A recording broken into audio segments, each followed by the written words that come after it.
वापस वीकनेस को ट्रैक कर रहे हैं।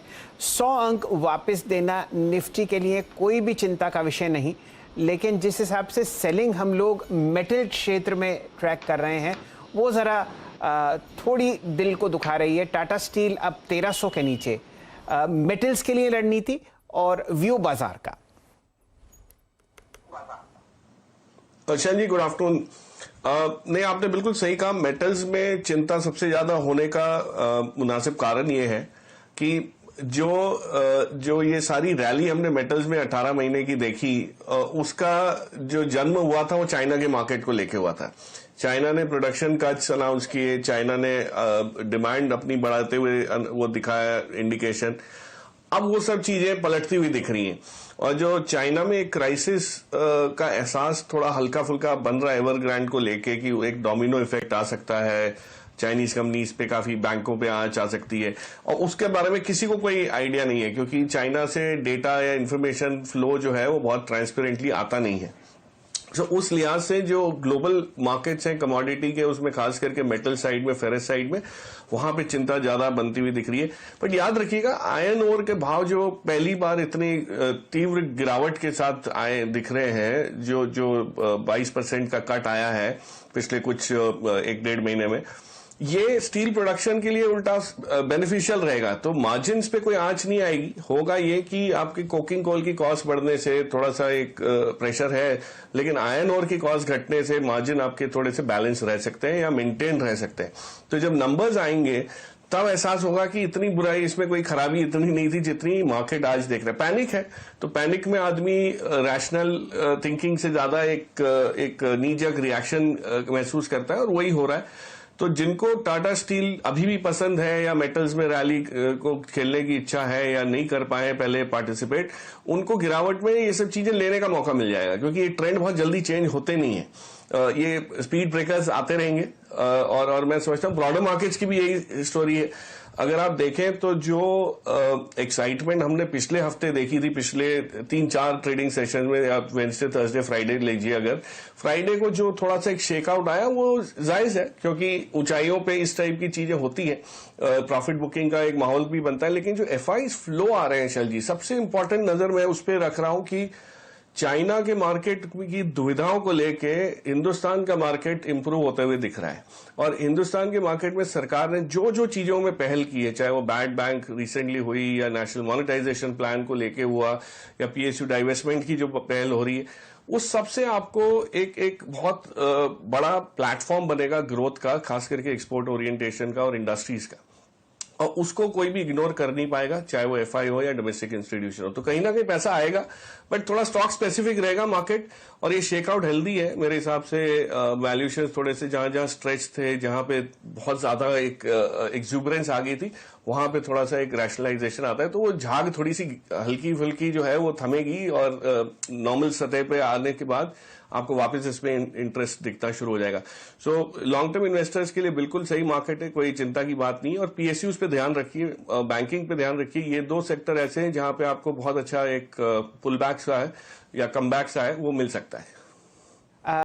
इसमें आपको कोई डिप ऐसी दिख रही हो कि सिप के जरिए उसको अपने पोर्टफोलियो में जोड़ा जाए, तो वहां पर भी टिप्पणी कीजिए। जी चलिए, नहीं बिल्कुल सही है। देखिए, मार्केट में सिप के जरिए आप करते हैं तो आपका रिस्क रिवॉर्ड हमेशा बेहतर रहता है, आपकी एवरेज कॉस्ट बढ़ जाती है, लागत आपकी पूरी लगती नहीं है, कैश पे रहने से आपको एडवांटेज रहता है, अगली गिरावट में फिर ले सकते हैं। तो बिल्कुल सही स्ट्रैटेजी है। पर लेना क्या है, तो लेने वाली चीजें रहेंगी, जैसे कॉनकॉर है। अब हमने कॉनकॉर की कई बार बात की, 400 के लेवल से हम लोग उसको छेड़ते आए हैं, आज 700 के ऊपर भी देखा हमने उसको आते हुए, और बहुत मजबूत बिजनेस है। मुझे लगता है कहीं ना कहीं कॉनकॉर है, कोल इंडिया है, बीईएमएल है, इस टाइप की जो पीएसयूज है जहां पे रिप्लेसमेंट कॉस्ट बहुत हाई है। किसी और को आज आके ये बिजनेस अगर समझना करना है तो सालों तक मेहनत करनी पड़ेगी, पैसे की लागत लगेगी, और हो सकता है वो हो भी ना। तो ये यूनिक बिजनेसेस हैं, इनके ऊपर आप देखिए, ध्यान दीजिए, तो इनकी रिप्लेसमेंट कॉस्ट थियरी के हिसाब से बहुत वैल्यू अनलॉकिंग अच्छी खासी आएगी। और जो दूसरा पॉकेट जो मैंने कहा, आपको जिक्र किया था कि बैंक्स, एक अच्छा मूव बैंक्स में आना इसलिए जरूरी हो गया है कि क्रेडिट ग्रोथ वापस आ रही है, चाहे वो सीमेंट में एक्सपेंशन को लेके हो या वो आप पीएलआई स्कीम को लेके, जो आत्मनिर्भरता को लेके हमारे यहाँ मैन्युफैक्चरिंग में एक जो लहर दौड़ रही है, हर एक जगह जहां पे बिजनेस जिसको विजिबिलिटी है वो एक्सपेंशन की बात बहुत सालों बाद कर रहे हैं। ये 2-3 साल हो गए कि इस टाइप के एक्सपेंशन की बातें आई नहीं। तो जो क्रेडिट ग्रोथ आएगी, तो कोटक जैसी बैंक आप देखिए जो कॉर्पोरेट्स में भी है और पोर्टफोलियो क्वालिटी पोर्टफोलियो है, एनपीएस कम है, बैलेंस शीट स्ट्रांग है, उसमें आप देखिए बढ़त जिस टाइप की आएगी तो बहुत अच्छी खासी रंगत आ सकती है। So I would be surprise Kotak यहां से आपको 20-25% की भी अपसाइड दे दे। या आप एचडीएफसी बैंक लेना चाहें या आईसीआईसीआई बैंक, तो बैंकों में जो एक साइडवेज मूवमेंट दिख रहा है, बैंक निफ्टी ने पार्टिसिपेट नहीं किया, वो इनके जरिए करेक्ट हो सकता है और वहां पे आपको एक टैक्टिकल मूव जो है ये जो नाम मैंने लिए इस टाइप के स्टॉक्स में मिल सकता है। तो पोर्टफोलियो वाले और शुभ दिन, बताइए इस शानदार मोमेंटम को आप कैसे ट्रैक कर रहे हैं? निफ्टी पर 18,000 का आगाज और बिल्कुल औपचारिकता 60,000 के सेंसेक्स की। बिल्कुल Shail ji, good morning to you to.